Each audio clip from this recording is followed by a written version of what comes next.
Alrighty, so I've got a fun one to show you. This video is going to be all about my Obi-Wan Yellow deck. Gonna do a deep dive into this one. Been having a lot of fun playing it. Want to share it. Yeah, gonna dive right in. Before we do, please hit that subscribe button. And if you're interested in some more content from me, do check out my Patreon as well. All right, so how this structure is gonna go, similar to a lot of my deck guides, we're gonna start with the why of the deck, strengths and weaknesses. Then I'll go card by card through the deck list, and then we'll talk about some topics regarding the deck itself, which are early curve management, the 4 resource turn and the flip turn. So like the 4 and 5 resource turns have some nuances to them. Going to talk about sneak attack, which is a big part of this deck build, and then cap it with a brief conversation about sideboarding with it. And the sideboard is, as always, kind of a work in progress, a give and take. And I'll wrap up the video talking about some other options for the deck itself. All right, so let's start off with why Obi-Wan and some benefits here. First of all, the power floor on this guy is pretty high, right? He's a 5-flip leader with decent stats. Not the top tier stats that some leaders have, like the 3-7 stat line that we see on like Quinlan and Talzin, but a 3-6 5-flip leader that also has a powerful on-attack effect, of course, to give experience. We know that ability is pretty good. Rey has had that ability on a 6 deploy leader. He, of course, has a lot of similarities with Rey. His leader side is also an action that gives experience, and it's free in this case, unlike Rey's ability, if you go through the deck building constraint of having to build around the Force. So you can build a pretty explosive deck with Obi-Wan, one that aims to get sticky on the board with these experience tokens, make trades more difficult for your opponent, get wide enough so that he can just push damage and aim to close games out between like the 5, 6, 7 resource turns, because he's able to establish a board, maintain it, and close out, right? And yellow complements him in his more aggressive nature because you get yellow pumps. Of course, you get sneaky damage potential, and that includes sneak attack, but also cards that come into play ready, like Vernestra and Millennium Falcon. So yellow definitely helps in that closing speed for Obi-Wan. Now, some issues with this deck, primarily in this current meta, the set 5 meta, we are in a world where ground warfare is mostly dominated by red because of Force Throw and Tarkin Town, a lot of like early ground-based controlling strategies, right? And I'm not talking about like controlled decks. I'm talking about like unit combat. And we are not playing red here, which, you know, for the most part has been a pretty big liability in this meta. And I'm not going to come here and tell you that I think this is the best deck in the game. I like to be as honest and transparent with these deck guides. I think there are some limitations to this build right now in the current meta. There are some matchups that are tricky. There's a lot of situations where you can't stick the board early, and that's a huge problem for a deck like this, because there's a lot of like situations where you get like Force thrown out of the game or Tarkin Town, and you have a tough time kind of establishing any sort of momentum, and you need that momentum with the experience tokens. Some games feel a lot better, and those are the ones where you start with some of your top tier turn 1 plays. There are a couple like Gunji and the Youngling Padawan. Of course, you are limited in some of your other options. So unlike some other decks who have good turn 1 plays kind of no matter what, there are definitely spikier turn 1s that we can present versus some weaker options. And if we want to play some better units, they usually won't have the Force, especially in this yellow-green combination. So do look out for potential new 2-drops in the future that have the Force tag. It'd be a huge benefit for a deck like this to have another 1 or 2 units that are on like the Gunji or Youngling Padawan power level. But this doesn't mean this deck can't compete. It certainly can. It can fight into some of these tier 1 menaces. I'm just not going to come here and say it crushes all of them, because it doesn't. But there's a ton of high power potential here, and it's a whole lot of fun. Like one of the more fun decks I've been able to play recently. So let's get right into it. You're not going to see the sideboard right now. You're going to see it a little later. But this is the deck list for you, and it's a pretty concise one. you'll see mentioned the Youngling Padawan and the Gunji already. They are just the best turn 1 plays. Gunji is the best. Youngling Padawan, though, giving you the Force on turn 1 means you can turn it into a 3/4 or immediately enable something like Vernestra on turn 2. So depending on whether or not you, like if you were going second, you might as well usually use the ability and turn it into a 3/4 so your opponent can't value trade it. But in a lot of situations, you might not even use that Force immediately on it, but it is quite powerful. Now, we are supplementing it with a couple weaker 2-drop Force units in the 2-drop Anakin Pilot unit and the Jedi Consular. These are not great. In fact, the Jedi Consular, you rarely ever actually use his ability. He's mostly there because of 1/4. And there's another card in the other options, the Mysterious Hermit, which is the 1/4 ambush, that I think might warrant consideration over the Jedi Consular, because we really don't want to use his ability. We want experience. We want to get sticky on the board.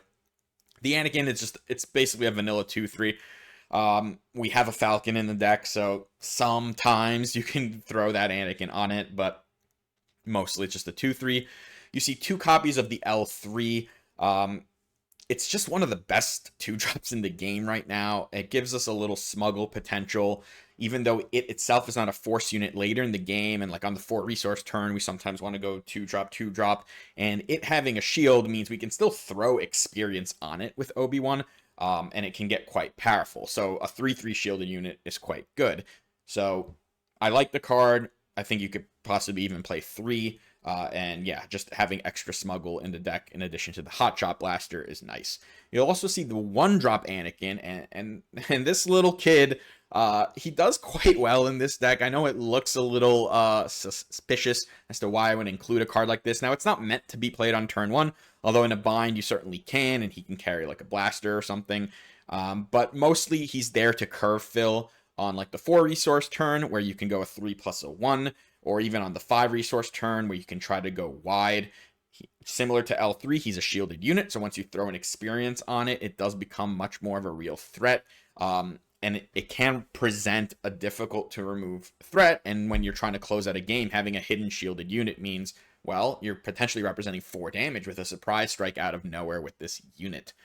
So a decent one, and you'll see here there are no 4-drops in this deck, and we'll talk about that 4 resource turn, but yeah, like a lot of the time what we want to do on that 4 resource turn is a 3-drop plus Anakin. That's in many cases the best combination. I mentioned Hotshot Blaster. The card is one of the best cards in the game. You're playing this in basically any deck that can, and yeah, it's of course not something we can play for 1 resource in this deck because it's red, but great smuggle option. And Surprise Strike, don't need to say much about that either. We are an aggressive yellow deck. We want copies of this card. You'll see 2 copies of Bamboozle in here. The 3rd's actually in the sideboard. Pilot decks are kind of everywhere right now, and we can race them, especially with this card. The card's just very, very good. Yeah, like it's the kind of card that I'm playing in most yellow decks right now in the main. Sneak Attack and Leia and Keller and Beck, they kind of have their own section in this video. So just tell you, those are the main combinations we're using with Sneak Attack, are the Leia and Kellerin. Leia primarily, and we'll talk about that a little later. Our 3-drops are fantastic. Maz Kanata is a non-force unit, but it's the action cheater. The games where you can, like, when you're going first and you can play a force unit into a Maz to remove your opponent's turn 1 play, feel fantastic. Once she get buffed up, she's a 4/5, right? So all of a sudden those ping Tarkin towns can't remove her. Pulling her out of Keller and Beck. Of course, action cheats and attack. So there's a lot to like with this one. Falcon, this is one of the better Falcon decks I've seen, just because, we're not playing 4-drops. Playing this on turn 2 is perfectly acceptable, especially if you get the Force, right? You start with a Force unit, you get the Force, you play a Falcon, you buff it into a 4/5, you attack with it. Next turn, we have 3 resources. We don't need more than that. We don't play 4-drops, so it sticks around. It's just really, really powerful. In fact, playing off curve is something just the deck does, right? Even on the 5 resource turn, our 4 resource turn can be something like Sneak Attack Leia, and then we don't even need 5 resources for that turn. So Falcon's amazing. gives you a lot of reach, especially with Vernestra, which is another kind of fast unit that comes into play. One of the better turn 2 plays you can make, especially if you've already gotten the Force, because you ready her, she attacks, gives you the Force back. It's great. And Obi-Wan, I mean, 3/5 for 3 with the Force and other upside, just great. See, the General's Blade here, there are opportunities to just go Gunji Blade in this deck. And of course, sticking this on an Obi-Wan is really, really powerful. It doesn't make the best use out of the discount effects. Not nearly as well as some other decks do, but there's almost always potential to like double unit when you attack with General's Blade in this deck. And we also have some shielded units, and although they're not Jedis, I mean, they still get giant with this. Leia and Kelleran I mentioned, and Plo Koon, I mean, we do go pretty wide in this deck. It's not as good as it is in Quinlan. It doesn't hit for 7 damage, but it comes down, it kills something, it gives you the Force, right? So you're even more incentivized to like use Obi's ability and then attack with this Plo to get that Force right back. Yeah, Plo is great. All right, so let's talk about some topics here. So the early curve, I mentioned that Gunji and Youngling Padawan, they are far superior to your other turn 1 plays, but sometimes you have to play those other ones. Into Tarkin Town decks, you sometimes need to pass on turn 1, or stick maybe the 1-drop Anakin, which usually can't get pinged and removed by something like a Quinlan deck, or even the L3, but it does mess a little bit with your curve, and of course, the best unit you can play a lot of the time into those is Gunji, unless they're playing a land speeder. The follow-ups, though, you have a lot of combinations here. So like Vernestra, for instance, let's say you start with Youngling Padawan. You can just not use that Force token immediately and use it to ready Vernestra. She can then attack. You could then potentially use that Force token after on either her or the Youngling Padawan, right? You don't want to necessarily throw away your Force and get like blown out by removal. So sometimes you want to play it a little safer with Vernestra and the Youngling Padawan combination. Maz Kanata, of course, I really like that follow-up into basically any unit I play on turn 1, especially if I can get a value trade, but sometimes even just going base and then throwing a token on something is huge. And we know General's Blade, there are some high rolls here against some decks, like not typically playing it into like a Power of Dark Side situation. Waylay is not that omnipresent right now, so even against some yellow decks, you can just take the risk. You sometimes get punished and lose, but sometimes you just win, so that's really great. And don't sleep on the Falcon. Like I said, because we don't play 4-cost units, playing this Falcon, especially if you got the Force from your turn 1 play and turning this into a 4/5, just really, really puts out the clock. So these are what you want to do with your early curve. There are some limitations simply because the color combination doesn't give you that many powerful turn 1 plays, but if your opponent doesn't play something that can kill the 1/4 Jedi Consular, he does the job, sort of, right? He gets you that Force. He can attack with Maz Kanata. He can turn on the Vernestra. So he does things. And so does the 2/3 Anakin if it can't be removed immediately. They're not as good, but they don't always just get instantly deleted. The 4-resource turn, a little different, right? Because we don't play 4s, the Falcon is the biggest thing that you could have done the turn before, and then play basically any 3-drop, right? A Vernestra, a Maz, an Obi-Wan. You also have 4-resource potential on games where you don't play the Falcon, where you can play any 3-drop with Anakin, or do something like Blaster plus Anakin. These are all things that work out, and it's really nice to stick this Anakin unit prior to your flip turn.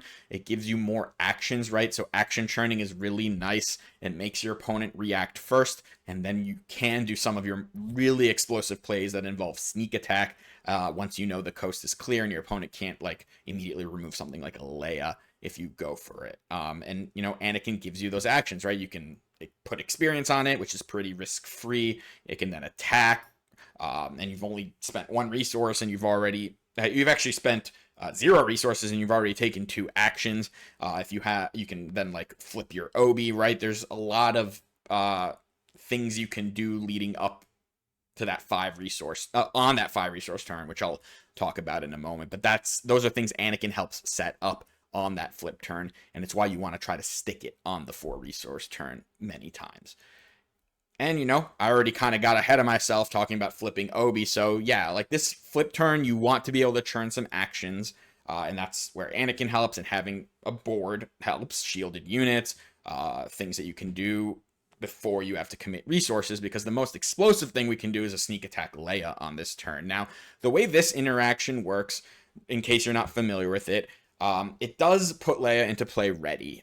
She can't ready herself, but sneak attack does ready her. So she comes into play as a 5/5 space unit. Now, you can, of course, attack with her while she's in space. If you don't have the Force, she will then give you the Force, and then can jump to the ground. But the most explosive way to use her is to do the sneak attack, immediately jump her to the ground if you have the Force. She then buffs everything on the ground, including herself, which means she becomes a 7/7, but everything else gets +2/+2, and you can just push absolutely absurd amount of damage. Now, it's a little difficult to set up if you don't have some actions to churn, and oftentimes you do need to attack with some units, so don't worry about that. Don't worry about like getting infinite value out of this. If this buffs herself and like one other unit, that's often enough. She's representing sneak 7 off of her own card, and then another 2, so that's 9 damage potential from that Leia, and you can get more sometimes, but try to be safe about this if you can. And ways to do that, right? You have the Obi ability. If you had Anakin in play, that's a really cheap unit. That's a couple actions you can take. Maz Kanata, being a non-heroic unit, is actually one that is free to attack. She won't get buffed by Leia anyway, so it's something you'd rather use than any of the heroic cards. But this is a ton of damage. If you have a Falcon in play, you can still do this because it's a 4-resource play. And yeah, like, you want Obi flipped by the time this comes out. You might even be able to get another damage because Obi can attack and buff the Leia with an experience, and then she can get an 8 damage hit, which is huge. Other really good things, much cleaner, right? A General's Blade on Obi-Wan Kenobi. Now he's a 6/9, and like then you can play a 4-drop right after, or 4 resources worth of units right after because of the discount that you're getting. So that's great.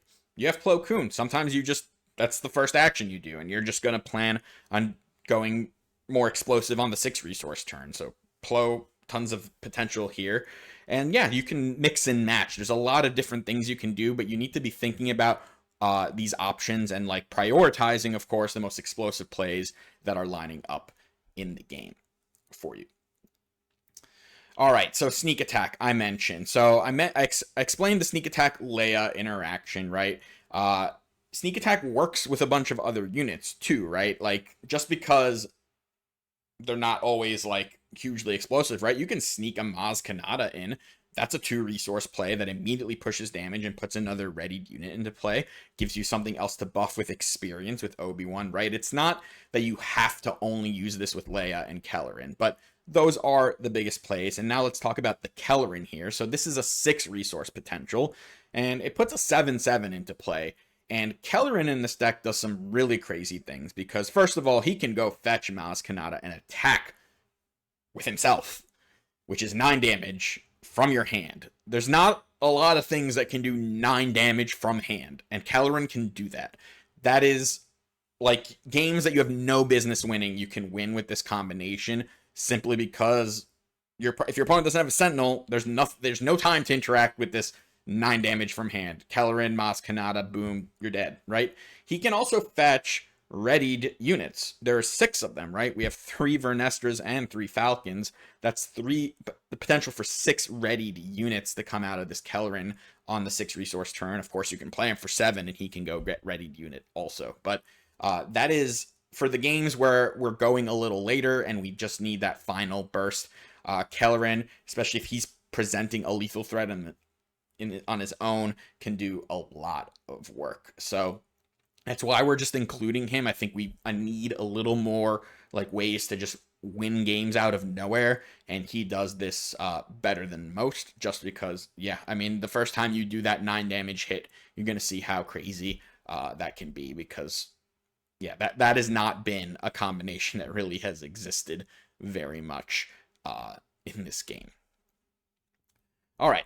Let's talk briefly about sideboarding. Now, sideboarding is always a work in progress. This is always meant to be kind of an idea for you. It's not meant to just be copy-pasted into every, like, play session or every time you take this in person and play, right? It's just some ideas. Aggrieved Parliamentarian is for Kylo. I still think that's an important deck to tech for. It's often used to shut off the Anakin 6-drop unit on the 6 resource turn, or you play it on the 5 resource turn, and not just there to like shut off the Kylo flip. Got the third Bamboozle, which I'm going to bring into any racing situations, whether or not it's all these pilot decks or Sabine or whatever it is. Outmaneuver, another option to bring in against primarily the space decks, right? Like those decks are just kind of solitaire. We're on the ground, they're in space. Who gets there first? Outmaneuver will often mean you get there first. Waylay's the kind of card you can bring in a lot of situations. It's kind of a filler card when you want to take things out. It's good against control decks that play big capital ships. It's good against decks playing Sentinels. It's good against decks trying to upgrade their units. So it just has a lot of utility. And then we have these U-Wings and 1 home 1, and that's primarily there for grindier control games.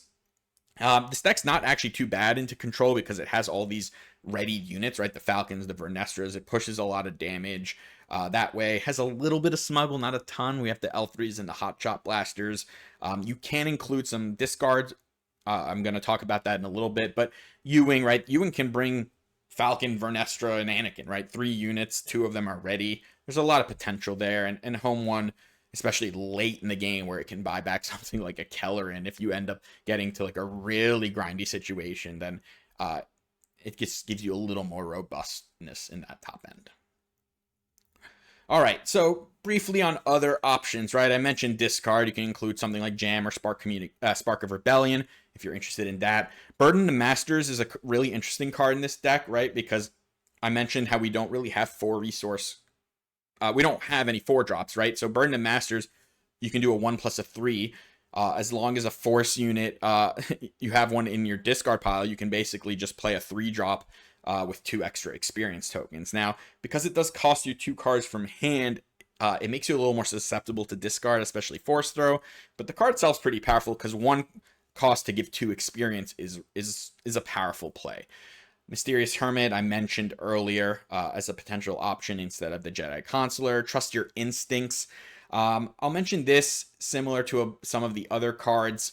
We don't really want to use the Force often outside of experience or like Vernestra, but she usually will just give you the Force right back. But I can see where a card like this has utility. Yoda's Lightsaber, if you want some more cheap upgrades and some extra healing. Joe Costa could be really interesting in this deck because it can double dip that experience, right? You can attack with something that has a token and then play or move that token somewhere else, maybe get value out of it twice. Now there are 2 of them.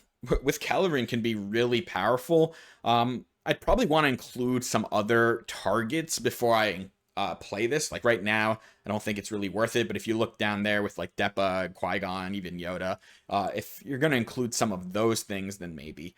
Resupply, it's worth mentioning. It's just a really powerful card. Same with Constructed Lightsaber if you want even more like all-in potential. And then I did include all the 4 drops that I would consider here. Ahsoka, the problem here is her stats just aren't great for a 4-drop, and we have no extra synergy with the discard. So while she's a fantastic card and often is a 2-for-1, like we're playing 3 power units on turn 2, so we don't necessarily need to play them on turn 3. Also, Eth Koth and Jedi Sentinel. I actually like the Jedi Sentinel probably a little more because it can protect the rest of your stuff.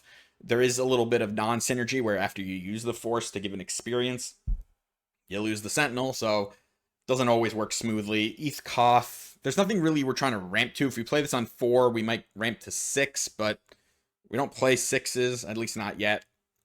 Depa could be an interesting choice. Probably certainly something you should consider if you're working on this deck even more. Will of the Force could be a Waylay replacement, but I mentioned same with Trust Your Instincts. We're not trying to use the Force usually on non-experience related activities. So it's a little tension there. And some extra top end like Qui-Gon and Yoda are potentials if we want to take this deck a little more mid-rangey. But yeah, lots of things to explore with this one, and it's really fun. Let me know what you think of this deck. Let me know if you've had any success with Obi Yellow, some other ideas if you think you have them. I would be interested in hearing them. But yeah, like I said, this has been really, really fun deck to play. I hope you enjoy it. And until next time, take care.